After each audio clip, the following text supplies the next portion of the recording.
Welcome in, welcome in. This is what everybody wants to know. Which is better, the OG Neo65 or the Core Plus? What's the differences? Well, grab a snack, drink, chillax with me. This one's going to take a while. First, we'll look at the obvious physical differences, and then I'm going to run a back-to-back controlled sound test, and then some of my final thoughts. I had some feedback on the previous first impressions video from a couple days ago that the music was too loud and hard to hear. I'm going to try running this one with no music at all. So let me know in the comments if you prefer no music at all. I personally feel like some background music is better, but I make these videos for you guys. So if y'all don't want music and just want my beautiful voice, then I'm down. Anyway, so this one's going to be a bit longer, so I'm going to have a timestamp in the description below if you get bored of my voice and just want to hear the back-to-back. But otherwise, let's get going. So starting with the front, the bezels are noticeably thinner on the OG. I prefer this over the new one. I love these super skinny bezels. The new one has thicker bezels. So they've actually made it fatter. And the reason they did this, I think, is they wanted to look like a two-piece design. This kind of looks like a two-piece. So then this extra millimeter looks like it's like as if the top case was covering the bottom case in weight. I think they did it very well. That illusion is convincing here. So it kind of looks like a two-piece design with a top lid. And you'll see the tolerances are very, very well done. This is very, very good. There's no like movement or anything. I kind of felt like the CU sisters where they had the gap here. They were kind of like saying that was tolerances and done by design. That's not the case here. This is perfectly done. So yeah, I think it's intentional, but as a side effect, it made the bezels a little wider. You might think that they could have just extended this way to meet it, but I don't think it would look good. It wouldn't look, the illusion wouldn't be as obvious. It would just look like they tacked it on. This one kind of looks like box on wedge, but with a top case coverage. Compared to the old one is a simpler design. It's still box on wedge, but it's just one piece, more obviously one piece. And then as a result, it kind of looks more like an entry budget board. I mean, this started at $79 and it kind of looks that way, even though sonically it performs very, very well. This one looks a little bit more premium in the design, even though it's got the same lineage. It's still Neo65. I think this guy is starts $20 higher, maybe $25 higher, and they've achieved this. So it's got a full copper bottom weight and what looks to be like a two-piece design, even though it's not. It's a cleverly done illusion, and I think they did it pretty well. The other difference mainly that's not shown here is there's battery cutouts that are cut out inside this weight itself. So the stainless steel inserts go inside this weight, the bottom part here, and then the top covers both. Whereas on the OG, it was the other way around. The OG, the batteries are cut into the case, and then this plate covers it. So it's just a plate covering the battery compartments and stainless steel inserts. Technically, they're in the same place, but design-wise, it's a little bit different. This one, they're in the case, and they're covered by the back plate.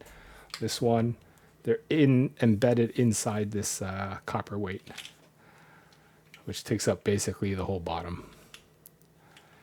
You'll notice the copper used is two different shades. I guess it's kind of hard to tell, but in real life, this one's a little bit darker, a little darker shade.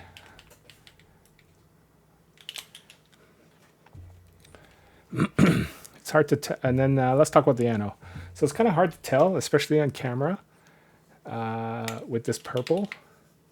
It's already very, very smooth and very nice. I mean, nobody would have ever complained that this ano was no good or cheap.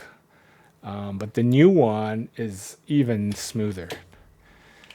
Like it's super, super smooth to the touch. It's very, very much similar to a DDS ano, if not better than DDS ano, and that's saying a lot. This could possibly be better than DDS ano.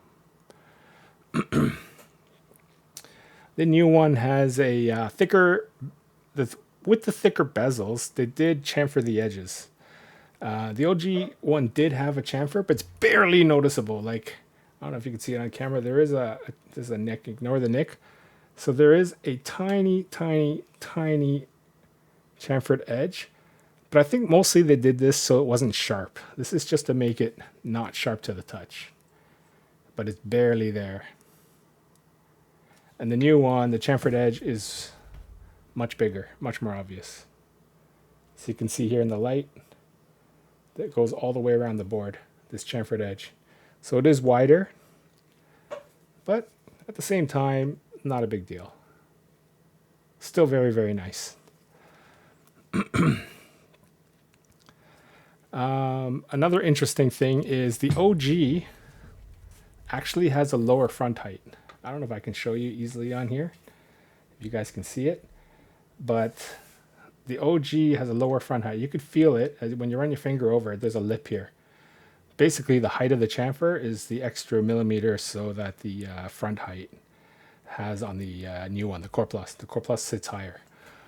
Interestingly enough, even though this one starts lower, if you flip them, the OG is higher. So not only does it start lower, it ends higher, which means that the OG, without looking up the specs, has a higher typing angle. Starts lower and actually angles higher. So this one likely has a lower typing angle than the OG. It's very hard to tell, but that's one way of telling. The Core Plus now has pogo-pin connector. Rebuilding this board is super easy, just like you saw on the Core Plus. You just pull the assembly, and you've got a pogo connector here. Build the board, drop it back in. It now features new gaskets, which I have not confirmed are necessarily better than the old gaskets. I can't just pull this out and show you, because it requires 2 screws removed, then the weights removed, then the ribbon cable slid through, and then you push the PCB out. The new one is just pull it out. It also has these slots here for the plate fork that they provide. So you can technically yank on the board, but I just grab my fingers and pull it out. This is also new. These cutouts for in the case. Theoretically, they fill up some of the space between the rows, fill up some of this case so it's not as much volume for hollowness or whatnot. And theoretically will scatter the sound as it hits different edges and bounces around. It'll scatter the sound. Technically should make it cleaner. So the marketing says. The OG has none of that. It's just flat underneath. Both are going to be built no foams anyway, you'll see. You can see during the back-to-back sound test if it's actually going to make a difference or it's marketing hype. I think I mentioned this already. From the side, they share similar profiles. But the new one is closer to the CU sisters and looks like a 2-piece design with the top case overhanging. It's a nice touch to a premium feeling over the OG, which still kind of comes off as feeling like a budget board that happens to slap. I didn't weigh the OG, but the new one is definitely heavier. And between the extra weight and the balance of the board, like you could feel it. It's heftier and feels like a solid brick, like a much higher premium board would feel. This one is a little lighter, not as balanced as this one. Price-wise, I think there's only like a $20 difference. I think this one starts at $79 and this one starts at $99, plus minus $5. This one is intended to sit between the OG and the CU sister. The CU sisters are actually 2-piece designs with a huge ass bottom copper and then actual top case that screws on with screwless design. Unfortunately, the long foot on the CU sister kills the sound compared to this board or the Core 60. And I pointed it out earlier, and you could tell, like, as soon as the sound tests come out, you gotta bump the CU sisters to get it up off the test mat to make those sound cleaner. And you can see with the new Neo80 CU that's about to come out, even though it's huger, bigger, more wide, even bigger solid piece of copper, they went with the 4 feet, they went with the bump-ons and tossed the long feet design. They've gone back to bump-ons on the CU80, so they fixed it. Anyway, so today I've built up both boards. Both of them are carrying cilantros and alu plates. Both builds are identical. So I've got cilantros on here. The only difference between these two builds is this one's got V3 stabs and spacebar, and this one's got TX. The Core 60's got TX across the board. This is all TX. In terms of sound, I don't think you're going to hear that much difference stab-wise, but otherwise the builds are identical. Both have Cilantro, alu plates. Both are running the hotswap PCBs, and they're recorded 2 minutes apart. I recorded this guy, and then I recorded this guy under the exact same conditions. Same mic setting, same everything, same environment.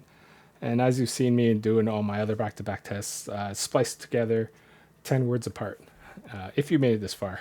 Otherwise, you've already skipped the timestamp and seen it anyway. So anyway, if you're still here, thank you for hanging around, listening to my ramble. Let's finally get on with the sound test.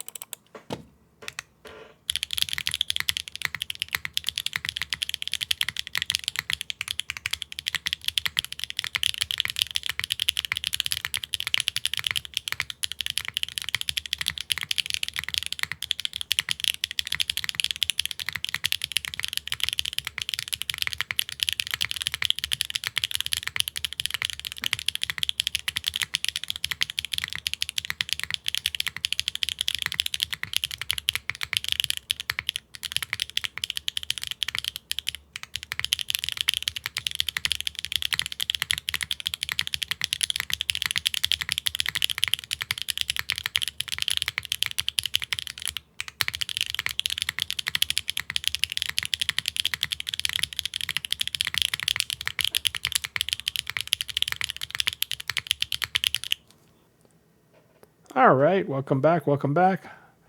So what did you guys think? Did you hear a difference? Go back and hit it again.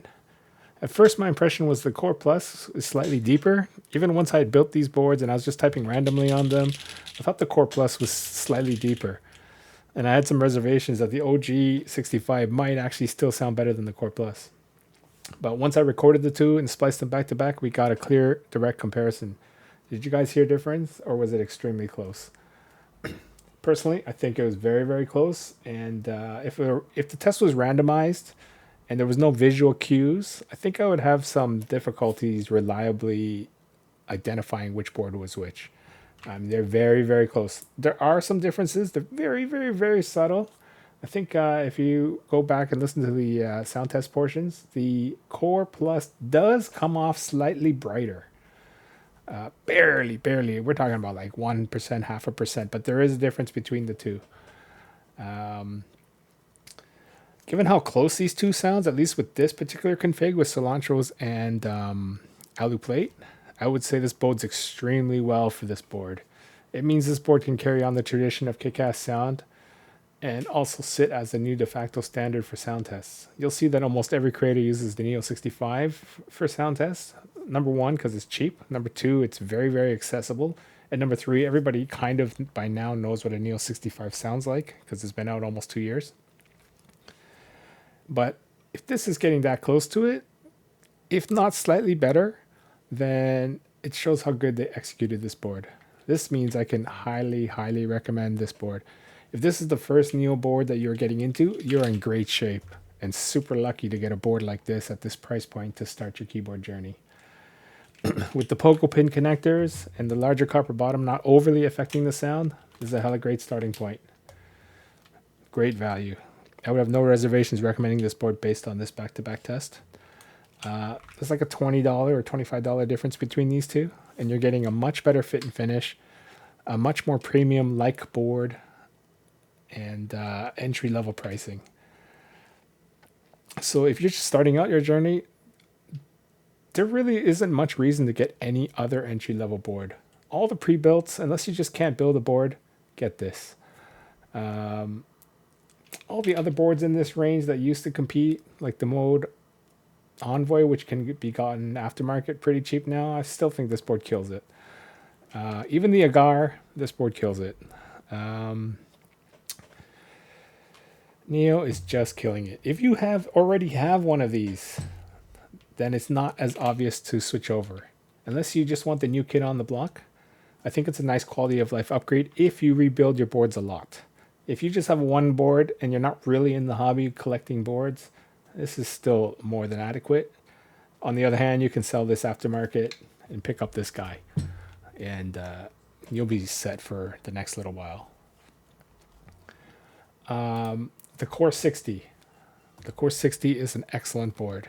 What I really need now is a Core 60 Plus. That would be nice. That would be the ultimate entry-level board with premium sonics. I'm still going to be creating a lot of content with this board, but this will likely become the de facto board for my channel. This particular video is the long version with lots of detailed looks at this board. Next up, I'm going to be doing a back-to-back comparison with a much higher priced 65% boards. My Forever 65 is already built with Alu and Cilantro, so that's going to be fast and easy for me to do. Look for that test on the weekend, and we'll see how this little guy stacks up against one of the best 65s ever made. Also, please let me know in the comments about the music versus no music, and slap that like button for me. It does help with the algorithm. And again, I thank you guys for sticking around. I love you guys. I will see you in the next one.